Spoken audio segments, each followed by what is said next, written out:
Hier, on était à Dolbeau, on a eu un temps extraordinaire dans la présence de Dieu et je m'attends à beaucoup encore ce matin avec vous. Théovox est une organisation qui existe depuis quelques temps maintenant, mais sous le nom de Théovox, c'est tout récent. Ça a environ 19-20 mois d'existence. On a fait énormément de chemin en 19-20 mois. C'est extraordinaire le chemin parcouru. En fait, comme vous avez vu, Théovox, c'est 3 émissions.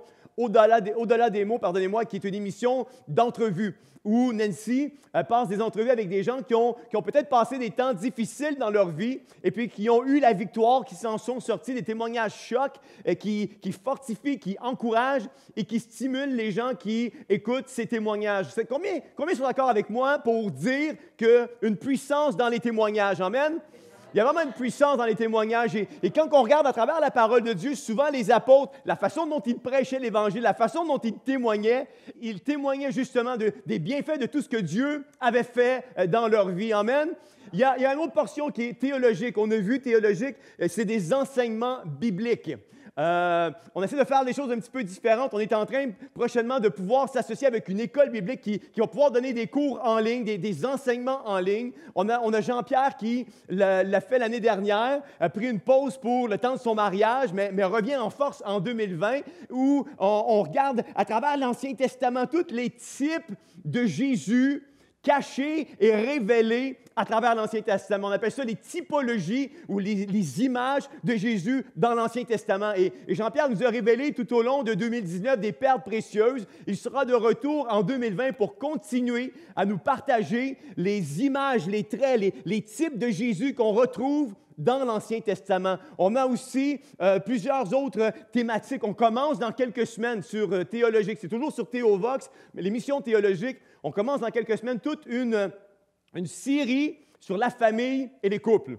Donc, vous ne voulez pas manquer cette série sur la famille et les couples qui va se donner sur Théologique. C'est un professeur d'école biblique qui a écrit plusieurs livres, notamment un bon bouquin sur la famille qui va être là. Il y a un doctorat en théologie, 3 maîtrises en théologie. Il va venir nous enseigner les perles précieuses qu'on peut retrouver sur la famille et les couples. Et combien sont d'accord pour dire avec moi que dans ces derniers temps de la fin, on a besoin d'avoir ces perles précieuses-là. Là où un mariage sur 2 éclate dans notre société, on a besoin d'avoir des perles précieuses. On a besoin d'avoir des enseignements sur l'importance de la famille et les couples. Amen? Et il y a une émission qui est bas son plein encore cette année, en 2020, qui est Théovox Actualité. Vous savez, le Canada dans lequel vous et moi avons grandi est vraisemblablement différent que celui dans lequel nous vivons aujourd'hui. Et c'est une chose extraordinaire. On a beaucoup d'attaques, beaucoup d'oppression par rapport à Théovox Actualité. Mon travail à moi, c'est de couvrir l'actualité, non pas un agenda caché, mais la vraie actualité, non pas des fake news, mais les vraies nouvelles, les enjeux de ce qui se passe dans notre société pour pouvoir dévoiler les choses qui se passent présentement au Canada. On fait du reportage, on est sur le terrain, on a couvert la Marche pour la vie. La Marche pour la vie, c'est une marche contre l'avortement qui se fait à chaque année sur la colline parlementaire à Ottawa. Et juste pour vous montrer comment Dieu a donné des percées extraordinaires à Théovox, il y a 2 ans, c'était la première fois que Théovox était là pour couvrir, c'était notre premier reportage sur le terrain.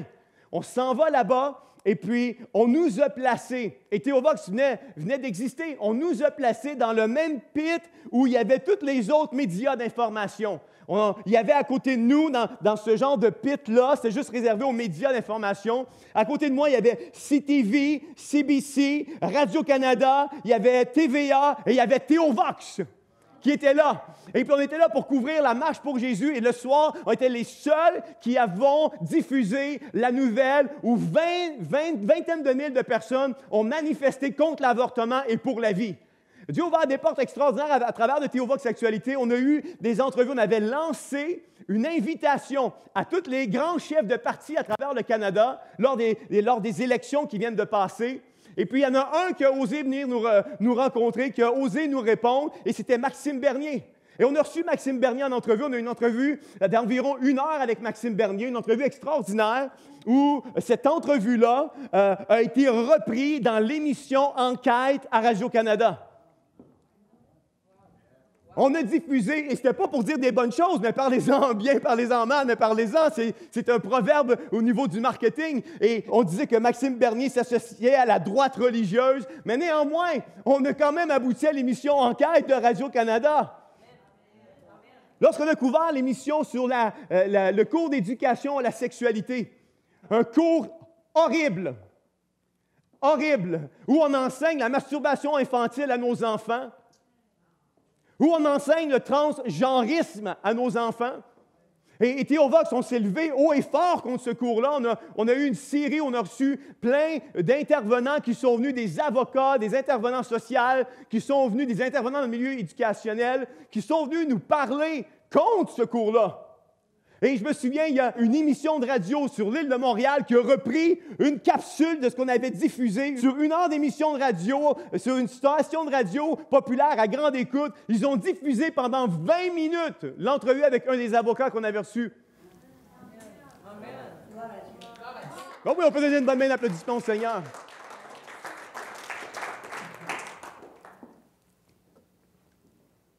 Le titre de mon message aujourd'hui, une voix contraire et solitaire.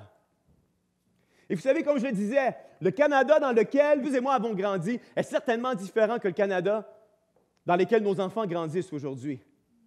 Il y a plein de choses qui changent. Quand je pense qu'en 2016, il y a un projet de loi qui a passé qui s'appelle le projet de loi 103, qui fait en sorte qu'un enfant de 14 ans peut décider son genre sexuel.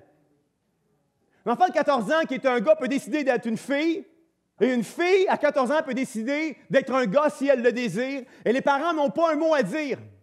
Parce que lors d'un reportage donné à Radio-Canada, il y avait la mention suivante. La ministre de la Famille disait que c'est les droits de l'enfant qui vont brimer sur le parent, que le parent soit d'accord ou pas d'accord. C'est le droit de l'enfant qui va primer.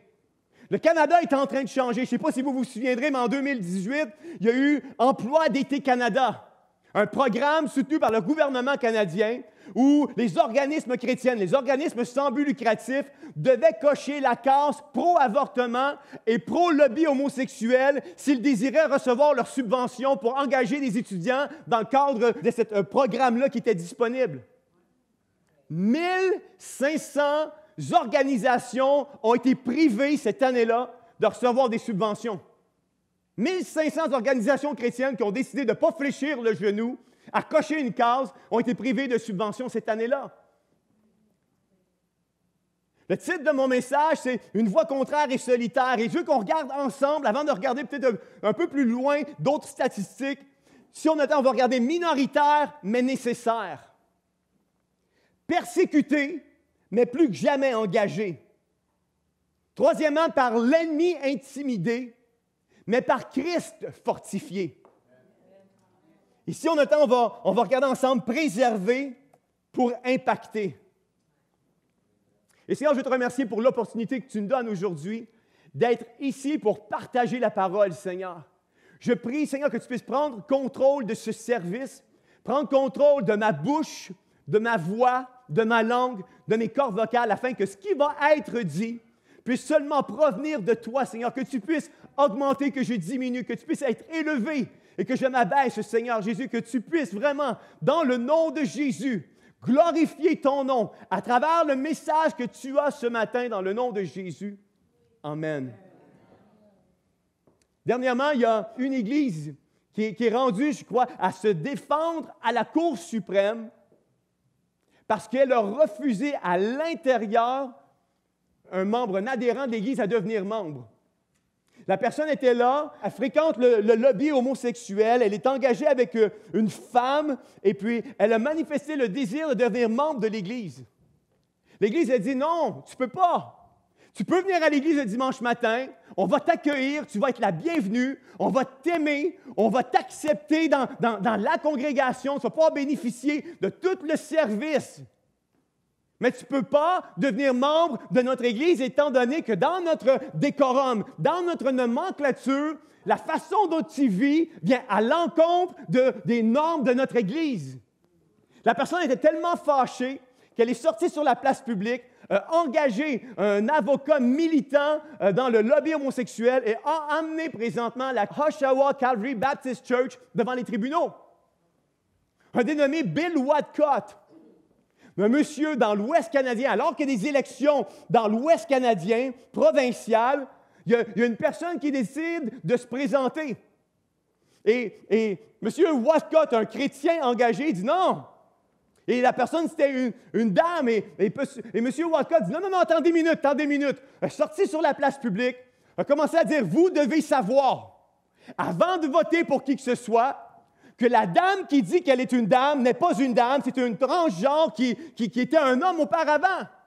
Ça finit devant la Cour suprême. On a emmené ça. Bill Wadcott s'est rendu devant les tribunaux. Bill Wadcott a essayé de défendre son point de vue et il a perdu. Et on lui a imposé une amende de 55 000 $ pour avoir dit que la personne qui se présentait n'était pas une femme, mais était un homme transgenre qui voulait devenir une femme. Le Canada d'aujourd'hui, mes amis, est en train de changer. Si vous pensez qu'on est dans une bulle et que la persécution ne nous atteindra jamais, en anglais, ils disent « wake up and smell the coffee ». Qu'on puisse se réveiller et réaliser la petite bulle dans laquelle on était. Les années 80, c'est terminé. On est en train de rentrer dans une nouvelle ère où il y a une accélération des choses qui sont en train de prendre place.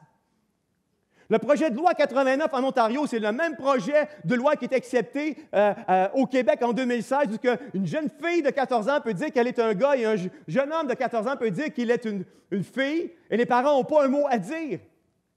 Dernièrement, on a couvert une émission entière où on a eu comme invité le pasteur David Lynn.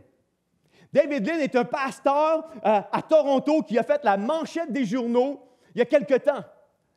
En juin dernier, pasteur David Lynn, un Jamaïcain qui est ici comme immigrant au Canada, sort dans les rues de Toronto, dans le quartier homosexuel de Toronto.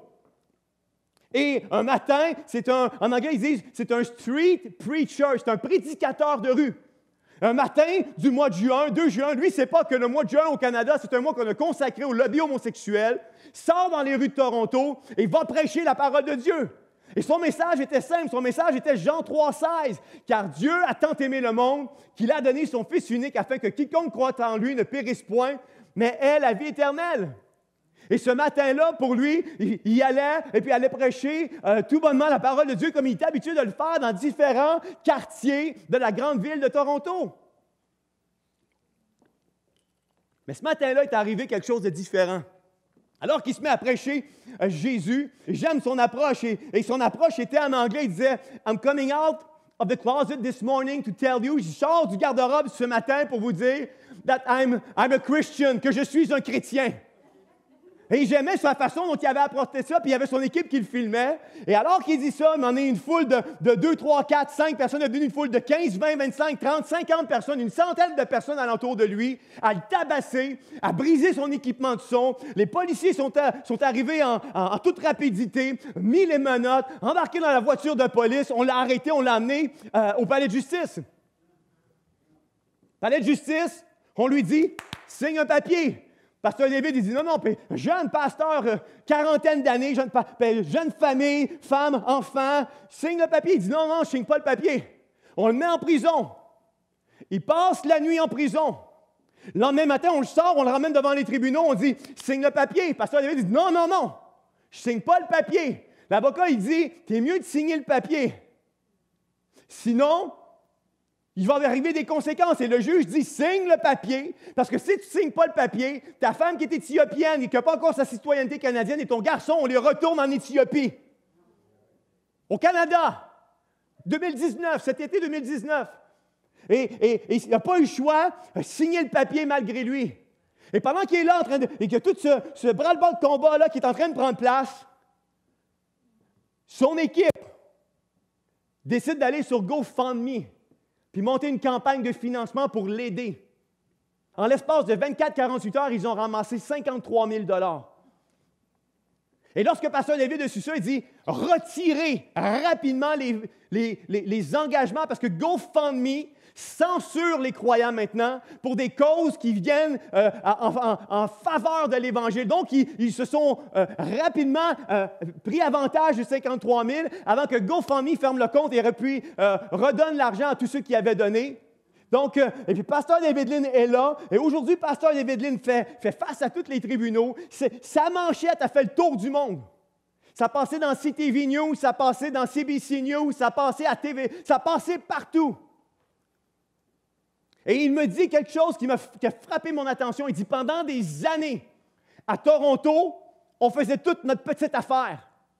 Les gens ne voulaient pas, on parlait d'unité, puis les gens ne voulaient pas s'unir. C'était mon royaume, c'était mon église, c'était ton église, c'était tu bâtis, tu fais ce que tu as à faire, je bâtis, tu fais ce que j'ai à faire. Il n'y avait pas de possibilité de communion, il n'y avait pas de possibilité de fraternisation, il n'y avait pas de possibilité d'être ensemble. Mais lorsque ça a fait la une, soudainement, il y a eu quelque chose qui a pris place et il a commencé à avoir une synergie qui a pris place entre les églises. Ils disent, hey, il y a quelque chose qui se passe présentement au Canada. On devrait tous s'unir ensemble, prier. Il a commencé à avoir des rassemblements de prière. La persécution a fait jaillir quelque chose parce qu'il y en a un qui a eu le courage de se lever, minoritaire, solitaire, mais dit, contre vents et marées, je garde ma posture puis je me tiens debout pour servir le Seigneur Jésus-Christ.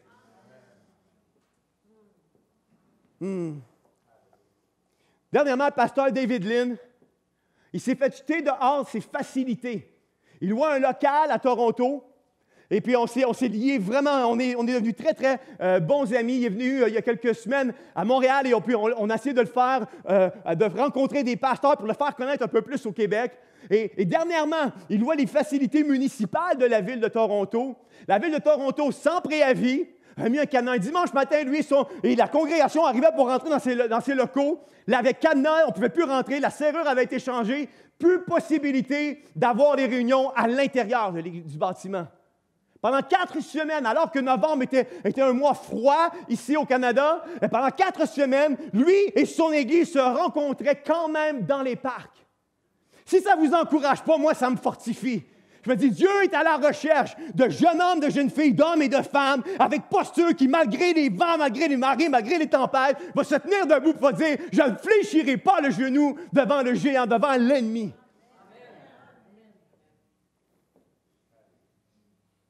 Vous prierez pour la pasteur David Lynn. Présentement, il se bat contre toute la communauté homosexuelle qui est contre lui et contre toute la ville de Toronto. Ils veulent en faire un cas de jurisprudence à travers le Canada. Ils veulent en faire un cas où ça va être un point de référence pour venir contre les chrétiens. Donc, priez pour lui, mais il a un moral extraordinaire. Malgré la tempête, il repose en Dieu. Ses yeux sont sur Dieu. Et tant que tes yeux reposent sur Dieu, tu peux affronter n'importe quelle tempête. Amen. Minoritaire, mais nécessaire. Différents courants aujourd'hui qui prennent place dans notre société. Différents courants qui se lèvent. Et je crois que dans les jours dans lesquels nous sommes, dans les temps de la fin dans lesquels nous avançons, Dieu cherche plus que jamais à séparer le vrai du faux, l'ivraie du blé, les vierges folles des vierges sages, alors que nous entrons dans cette nouvelle décennie. 2 Chroniques, le chapitre 17, on va regarder ensemble ce matin.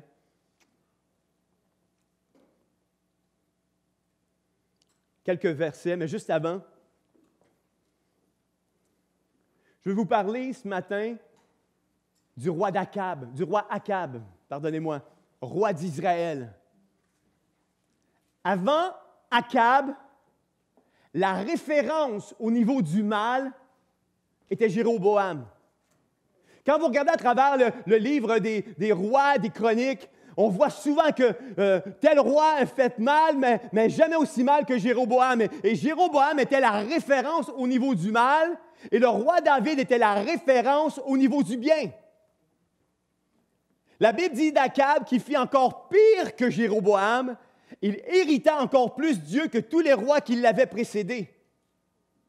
Dans 1 Roi 21-25, je ne sais pas si on a le verset, ça dit « On n'a certainement jamais vu personne prendre autant de plaisir que le roi Akab à faire ce qui déplaît au Seigneur.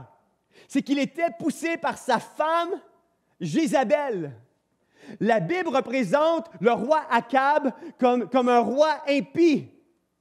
Un roi qui a fait des choses horribles aux yeux de l'Éternel. C'était le mari de Jézabel. Jézabel l'a emmené à honorer et à adorer son Dieu qui était Baal. Il allait jusqu'à présenter à l'autel de Baal et se prosterner devant lui. Son alliance et son culte à Baal l'ont exposé au prophète qu'il persécuta et à Dieu. Et à travers son règne, on peut voir, il y a 2 prophètes qui ont vécu des choses horribles par le roi Akab. C'était Élie et Michée, qui sont des très bons exemples. Mais un jour, il se rapproche du royaume de Juda en recevant le roi Josaphat. Le roi Josaphat qui lui, était un homme de Dieu. Le Seigneur était avec Josaphat, qui était le roi de Juda. Il se conduisait comme son ancêtre, le roi David. Tout le monde craignait Dieu dans son royaume et personne n'osait entrer en guerre contre Josaphat. La puissance de Josaphat grandissait de plus en plus. Il y avait une armée d'une centaine de milliers de soldats. Il se conduisait comme son ancêtre David. Josaphat, un jour, le roi Josaphat s'allie avec Akab, roi d'Israël, à travers le mariage de leurs enfants. Ce n'était pas une bonne chose. Pourquoi? Parce que Josaphat craignait Dieu et Akab s'adonnait et idolâtrait d'autres dieux. Lors de ce voyage, le roi d'Akab demande au roi Josaphat de se rallier à lui pour aller à la guerre. Et regardons ensemble dans 2 Chroniques 18, le verset 2 à 8, ce qui nous est dit.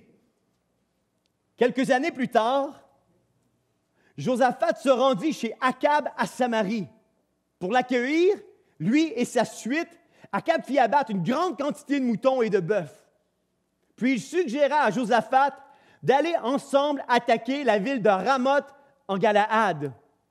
Verset 3, il lui demanda, « Viendrais-tu avec moi attaquer Ramoth de Galaad? » Josaphat lui répondit, « Nous ne faisons qu'un, toi et moi, ton peuple et le mien.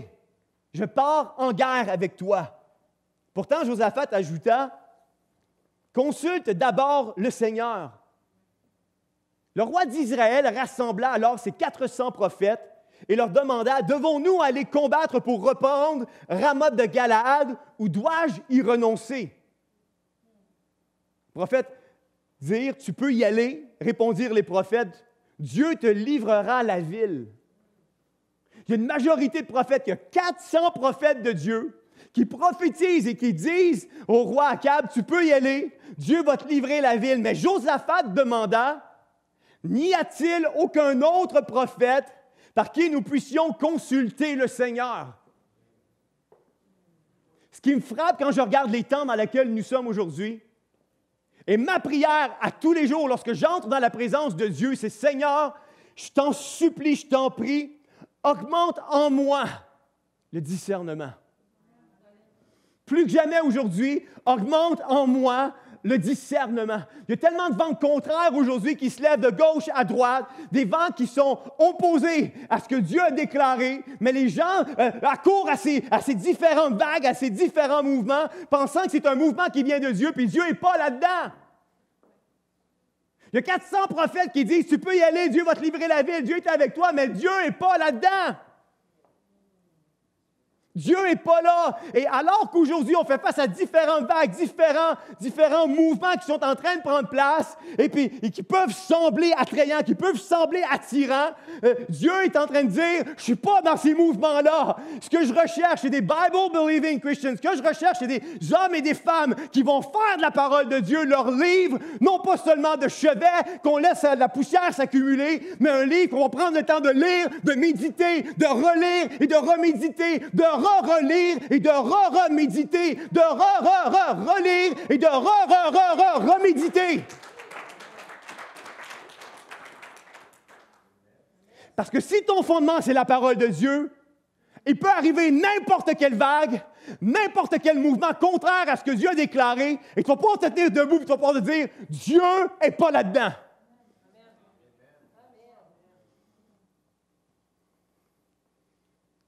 Si ta soupe goûte la même chose que tout le monde a à offrir, il n'y a pas de différence. Si ton Église offre les mêmes programmes et les mêmes choses que le monde et la société a à offrir, il n'y a pas de différence. S'il n'y a pas de différence, pourquoi j'irais perdre mon temps à l'Église le dimanche matin plutôt que de bruncher avec les gens de ma famille? Il faut qu'il y ait quelque chose qui me choque. Il faut qu'il y ait quelque chose qui m'interpelle à un changement.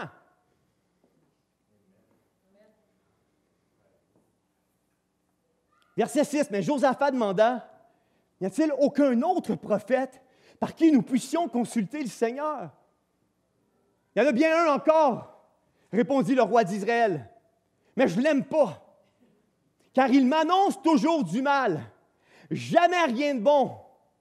C'est Michée, fils d'Imla. J'ai voulu faire une recherche pour savoir ce que ça signifiait, Imla.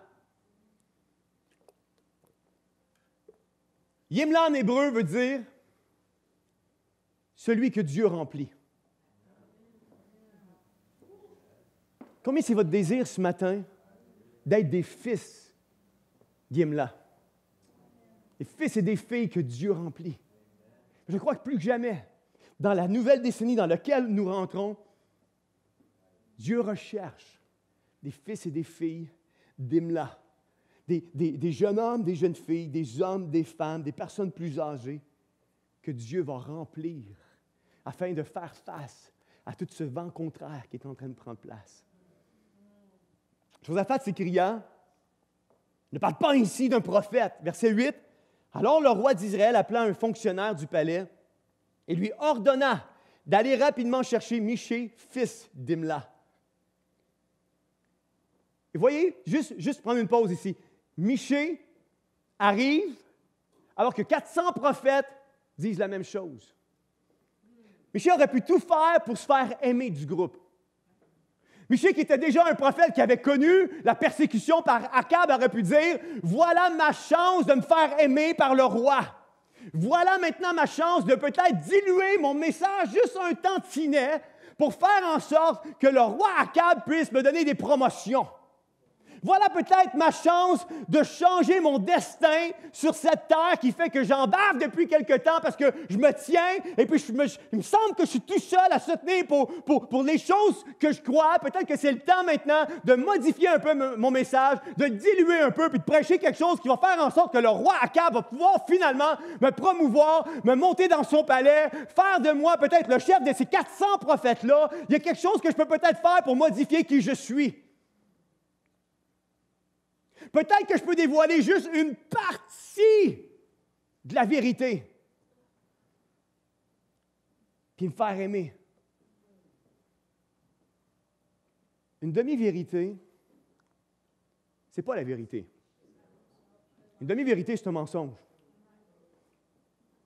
Prêcher la moitié de l'Évangile, ce n'est pas l'Évangile. C'est de prêcher un autre Évangile. Et Dieu nous appelle à être cette voix contraire et solitaire-là qui, contre vents et marées, notre discours ne changera pas. On va continuer à marcher avec posture, avec crainte et tremblement, sachant qui on sert. Verset 12. Le messager qui était allé chercher Michée lui dit, « Écoute, tous les prophètes sont unanimes à prédire au roi le succès. Arrange-toi donc pour parler comme eux. Prédis toi aussi le succès. » Mais Michée lui répondit, « Par le Seigneur vivant, je proclamerai ce que mon Dieu aura dit. » Là, c'était écrit, « Ils frapperont des mains, danseront, se réjouiront de par la citation de Michée. »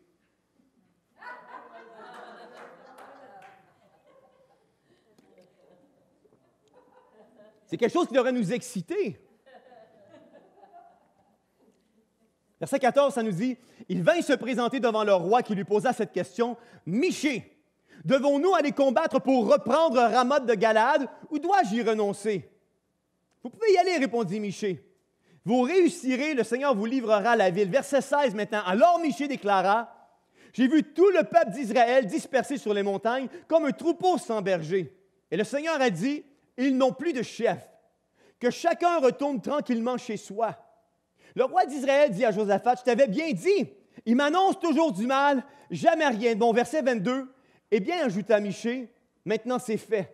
Le Seigneur a laissé un esprit inspirer des mensonges à tes prophètes, mais en réalité, le Seigneur a décidé de t'envoyer le malheur. » Aussitôt, Sédéchias, fils de Canaana, s'approcha de Michée et lui donna une gifle en disant, « Est-ce que l'esprit du Seigneur est sorti de moi pour aller te parler? » Michée répondit, « Oui.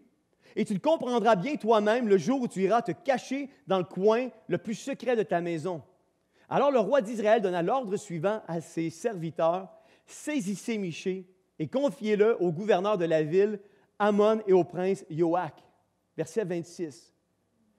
Vous leur donnerez de ma part de mettre cet individu en prison et de ne lui donner qu'une misérable ration de pain et d'eau, jusqu'à ce que je revienne sain et sauf de cette expédition. Il y a un prix à suivre Christ. Il y a un prix à marcher pour Dieu. La parole de Dieu me dit que le serviteur n'est pas plus que son maître.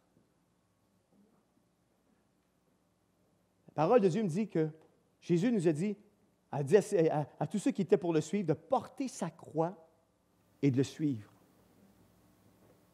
L'Évangile de Jésus en est un qui nous engage à lui. Tu prends tout ou tu prends rien de lui. Tu ne peux pas avoir le chou puis la chèvre. Michée lui répondit, « Si tu reviens sain et sauf, c'est que le Seigneur n'a pas parlé par mon intermédiaire. »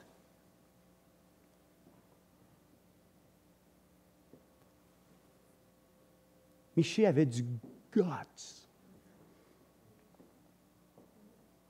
La prière, c'est qu'il puisse y avoir plus d'hommes et de femmes comme Michée, qui sont capables de dire les vraies choses, qui sont capables de dire les vraies choses, qui peu importe que je finisse avec une ration de pain, puis de l'eau, puis que je finisse en prison, je n'altérerai pas le message que Dieu m'a donné. Je ne diluerai pas ce que Dieu me demande de proclamer. Je vais vous donner une illustration, et ce n'est pas pour mettre personne sur le qui-vive, mais je vais vous donner une illustration qui nous est arrivée il y a quelque temps. Au courant de l'année 2019, on est demandé, parce que souvent, ça nous arrive de nous déplacer pour faire des reportages et des couvertures d'événements. On est demandé à aller faire une couverture d'événements dans une ville au Québec où on se déplace avec l'équipe, on est là. Et puis, la couverture d'événements, c'est donner les outils nécessaires aux parents sur comment se lever et comment gérer tout le nouveau cours d'éducation à la sexualité. Et on est là. On nous fait la demande, on fait le reportage, on est présent sur place et nos caméras sont là. Et moi, j'ai des entrevues avec des gens dans la salle et il y a une directrice qui est là et qui se lève. Il y avait plusieurs intervenants et il y a une directrice d'une commission scolaire du Québec qui est là, qui se lève et qui fait juste lire. Pas parler de Jésus, pas parler de Dieu. Elle est chrétienne parce que c'est un mouvement chrétien et puis elle est là dans ce mouvement chrétien-là. Évidemment qu'elle est chrétienne. Et puis, elle fait juste déclarer le contenu du cours. Et puis, elle passe ligne par ligne, barre de pointe par barre de pointe, quel est le contenu du cours. Et nous, on est là, on filme, et puis c'est tout enregistré. On diffuse le reportage. À peine 24 heures après la diffusion du reportage, on reçoit un coup de téléphone chez Théovox et je prends l'appel et puis on me dit « Jean-François, c'est possible pour toi, ça serait apprécié que vous puissiez retirer le reportage. » Hein? Retirer le reportage? Non, on ne peut pas retirer le reportage. Non, on ne peut pas retirer le reportage.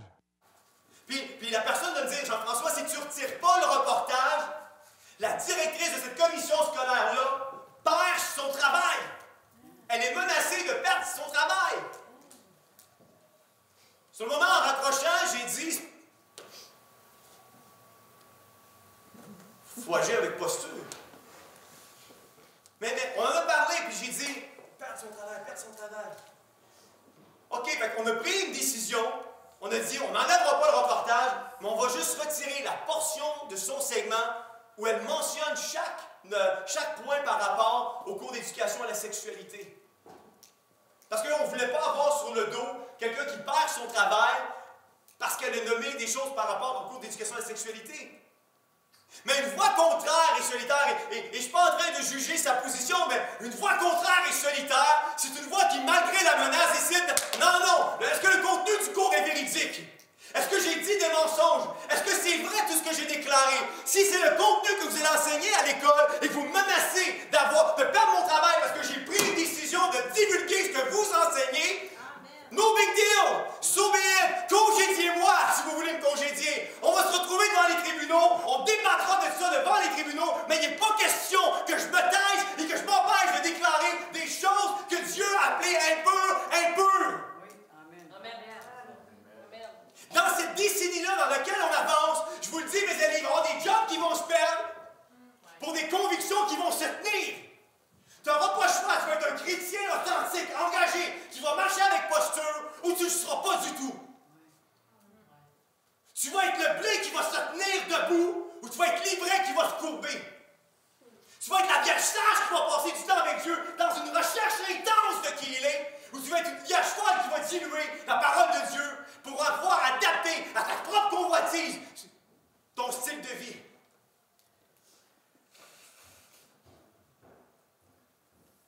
Moïse était seul avec Aaron devant le Pharaon. Élie était seul devant les prophètes de Baal. Mardoché a décidé de ne pas plier le genou devant Aman. Shadrach, Meshach et Abednego décident de ne pas plier le genou devant le roi Nebuchadnezzar. J'aime tellement leur réponse. Ceux qui ne savaient pas, je suis un gars extrémiste.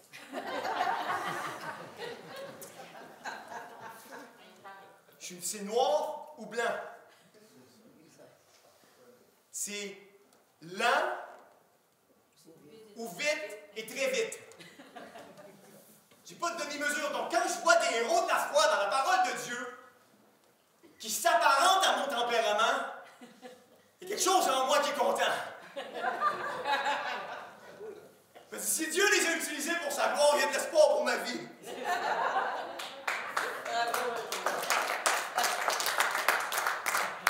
Daniel 3,4 nous dit « Gens de tout peuple, de toute nation et de toute langue, écoutez l'ordre que voici. Dès que vous entendrez jouer de la trompette, vous vous inclinerez jusqu'à terre pour adorer la statue d'or que le roi Nebuchadnezzar a fait dresser. » Verset 17. Majesté. La réponse de Shadrach, Meshach et Abednego. Nous ne voulons pas essayer de nous justifier. Sache toutefois que notre Dieu, le Dieu que nous servons, est capable de nous sauver. Oui, il nous arrachera à la fournaise et à ton pouvoir. Vous voyez, j'ai signé en rouge la portion que j'aime. Et à supposer qu'il ne le fasse pas, sache bien que nous refuserons quand même de servir tes dieux et d'adorer la statue d'or que tu as dressée. Come on! Amen! C'est le type de croyants, de chrétiens, d'enfants de Dieu que Dieu recherche aujourd'hui. Des hommes et des femmes qui vont dire la même chose. Je ne fléchirai pas genoux devant la statue, je ne fléchirai pas genoux devant le lobby homosexuel, je ne fléchirai pas genoux devant un lobby féministe, je ne fléchirai pas genoux devant l'islamisme, je ne fléchirai pas genoux devant le vol, je ne fléchirai pas genoux devant la pornographie, je ne fléchirai pas genoux devant la prostitution, je ne fléchirai pas genoux devant l'alcool, je vais me tenir debout, je vais marcher avec conviction et posture, parce que mon Dieu est plus grand que tout ce que le monde a à m'offrir. Amen.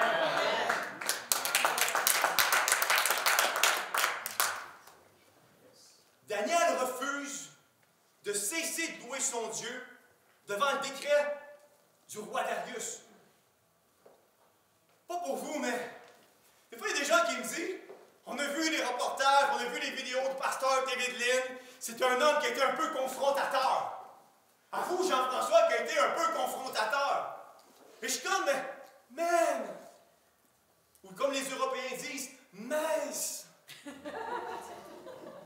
Je ne sais pas si vous lisez la même Bible que moi, mais Moïse était confrontateur dans son approche. Esther et Mardoché étaient un peu confrontateurs dans leur approche. Avouez avec moi, les apôtres ont été un peu confrontateurs dans leur approche. Les héros de la foi ont tous été un peu confrontateurs dans leur approche. La parole de Dieu déclare que c'est les violents qui s'emparent du royaume de Dieu. Amen.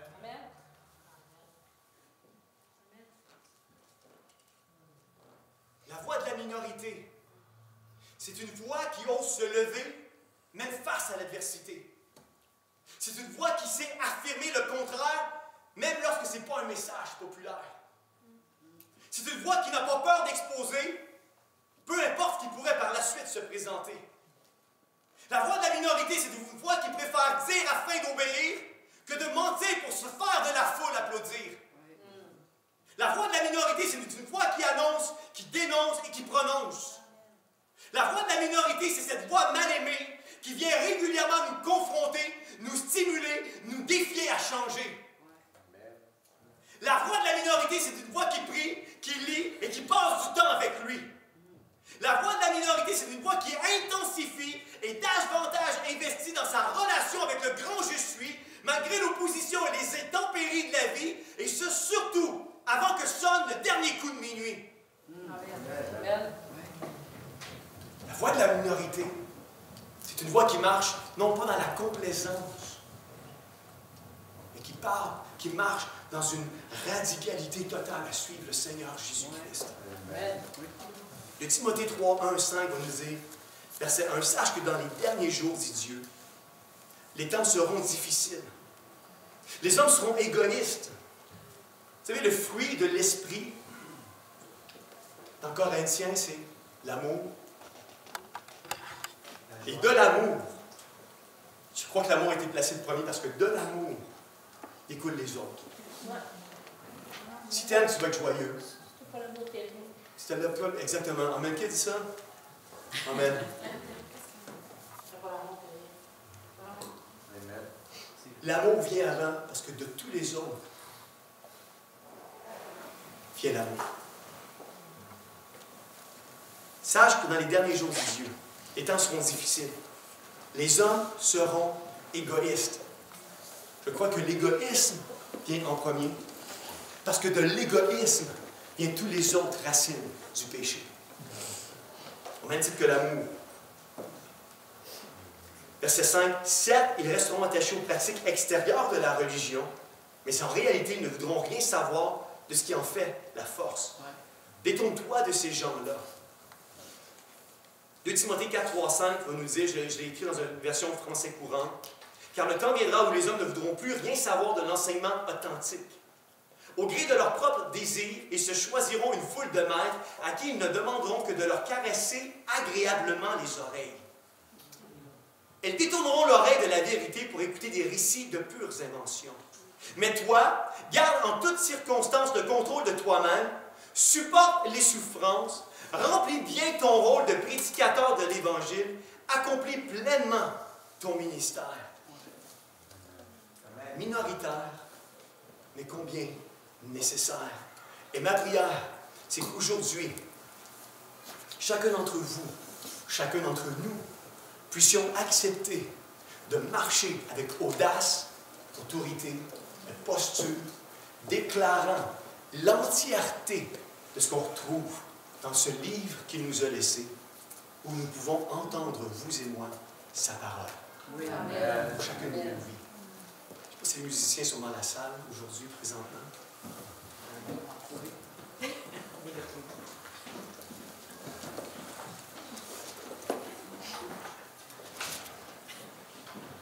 Alléluia.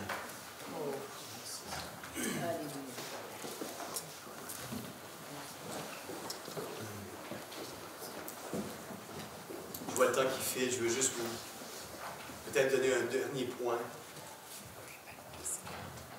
avant de vous laisser partir à la maison. Je veux qu'on regarde ensemble peut-être mon quatrième point. Réservé pour impacter.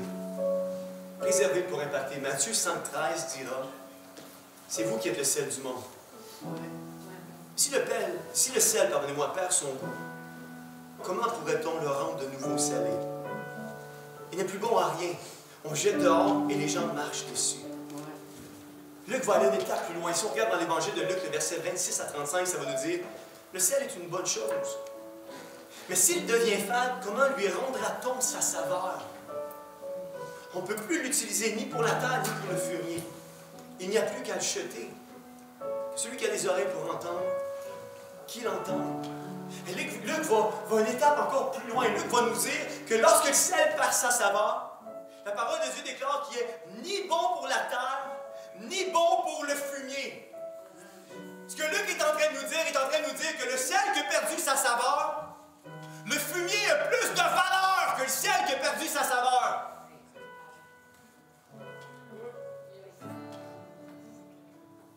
Pas besoin de vous faire un dessin ce matin sur c'est quoi du fumier. Oui, on le sent.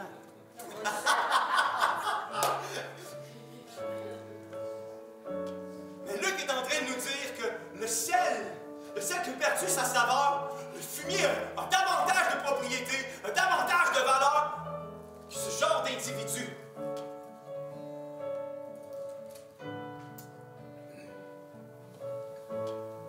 Dieu nous appelle, vous et moi, à être ce sel, le sel de la terre. Le contraire de la préservation, c'est l'acceptation. Préserver dans le Larousse, c'est empêcher l'altération de quelque chose. Accepter dans le Larousse, c'est consentir à prendre quelque chose, à recevoir ce qui est offert, ne pas refuser, endosser, se rallier, approuver, embrasser. Et je veux vous laisser avec ça ce matin. Une série de paradoxes. Préserver implique une protection. Accepter implique une approbation. Préserver implique une action, accepter implique une dilution. Préserver implique une défense, accepter produit une aisance. Préserver implique toujours une minorité. Accepter satisfait toujours une majorité. Préserver implique de dire la vérité. Accepter implique d'affaiblir en Christ ton identité. Préserver implique de déplaire. Accepter engendre satisfaire et plaire. Dieu nous appelle donc, vous et moi, à préserver pour son royaume faire avancer. Préserver implique une transformation, accepter implique une régression. Préserver dérange certaines prises de position, accepter accommode la population. Préserver, c'est accepter de vivre à contresens. Accepter, c'est de courir dans tous les sens. Préserver, c'est de conserver ce qui fait du sens. Accepter, c'est de croire à un non-sens. Quand on est venu à dire qu'un gars c'est une fille, puis qu'une fille c'est un gars, puis qu'on accepte ça, on accepte un non-sens.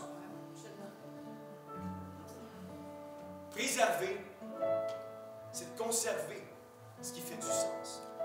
Ma prière ce matin, c'est que vous et moi réalisions les temps de la fin dans lesquels nous sommes, réalisions la nouvelle décennie dans laquelle nous nous engageons. Le pape a fait une déclaration. Merci à Jean-Pierre de m'avoir envoyé cette information. Je ne pensais pas l'utiliser ce matin. Le pape a fait une déclaration dernièrement où il a lancé une invitation mondiale et globale à tous les influenceurs du monde dans le milieu de l'éducation à se rassembler le 14 mai 2020 pour pouvoir présenter le nouveau pacte universel et global d'éducation à travers le monde. Il y a un proverbe africain qui dit que c'est le village qui élève ou qui forme ou qui éduque l'enfant. Et le pape a déclaré, il est temps que nous fassions de la terre un village universel pour éduquer la nouvelle génération, les enfants. C'est même plus caché. D'ici 2030, l'ONU désire mettre en place un gouvernement mondial.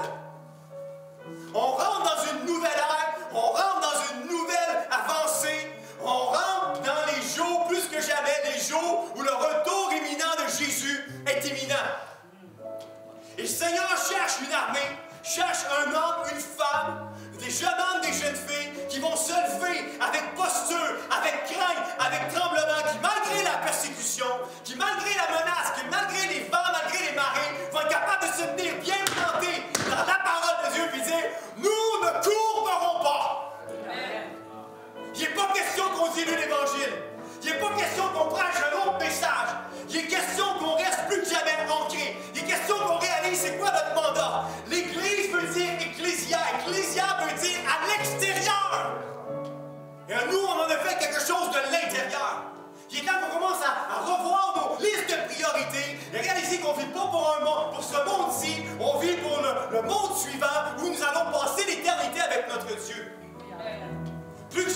venez dans vos temps de prière, venez intercéder, venez chercher la face de Dieu, venez prier, venez réclamer des âmes au Seigneur.